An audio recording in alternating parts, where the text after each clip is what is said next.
¿Qué estamos como estamos? A ver, el contexto internacional, más allá de todo, la soja nuevamente esta semana se fue para arriba, varios de los commodities, digamos, grandes lineamientos en teoría están más o menos bien. ¿Por qué se vive este clima, el dólar, las expectativas con la inversión? ¿Qué explicación hay?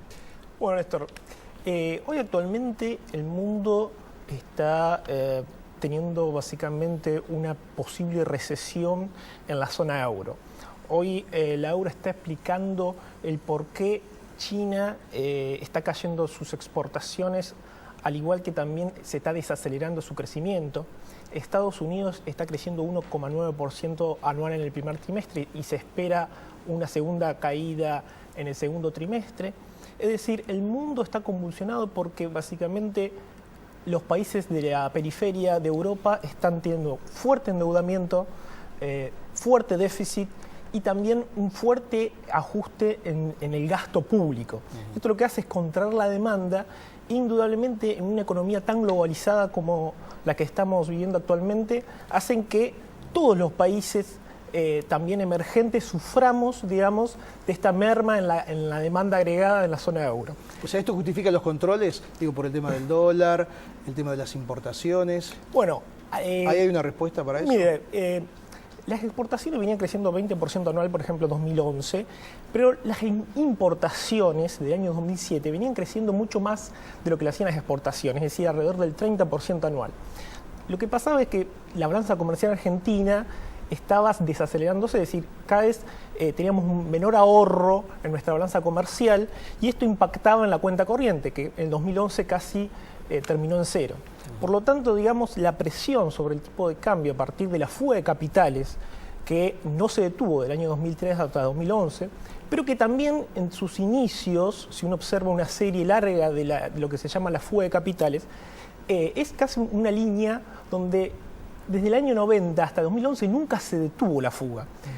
Para uno entender cómo enfrentar esa fuga de capitales, en el año 90 Argentina, para financiar esa fuga, nos endeudamos. La deuda externa se duplicó y indudablemente lo hizo en un contexto, por ejemplo, donde el dólar era fuerte, donde el peso era fuerte y la inflación era baja. Ahora bien, en el 2003-2011 Argentina creció al 7,5% anual y el tipo de cambio se fue, obviamente, luego de evaluación muy por arriba, pero la fuga siempre prosiguió su ciclo alcista, digamos. ¿Y esa fuga se da por qué? ¿Es una cuestión de confianza? No, por eso, es decir, fíjense, con dos modelos la fuga continúa. No, es una cuestión cultural, es decir, los argentinos, o cierta parte, digamos, de los argentinos, ahorran dólares. Ahora bien, nosotros a partir del año 2003 al 2011, la economía argentina, ¿cuál fue la respuesta para financiar esa fuga de capitales? Básicamente el ahorro interno, es decir, con una fuerte superávit en la cuenta corriente se pudo desendeudar a la Argentina, independizar y también de una u otra manera dejar esta acumulación de capitales en el sector privado.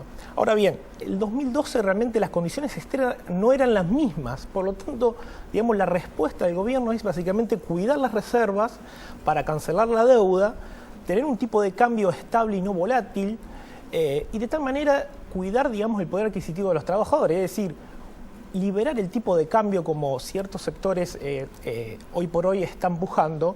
Esto tiene como correlato un aumento de inflación, una caída del salario real y una recesión en puerta solamente para dejar que cierta parte de los argentinos sigan ahorrando de dólares. Me parece que ese no era el camino, digamos, que cierta parte de la sociedad por ahí quería y que iba a tener básicamente unos costos sociales muy altos, digamos, eso es muy importante entenderlo. Ahora, ¿qué pasa con el dólar paralelo? Que puede ser un mercado muy chico, quizás de poca gente y de poco dinero, pero que existe y para muchos comienza a ser referencia, ¿no?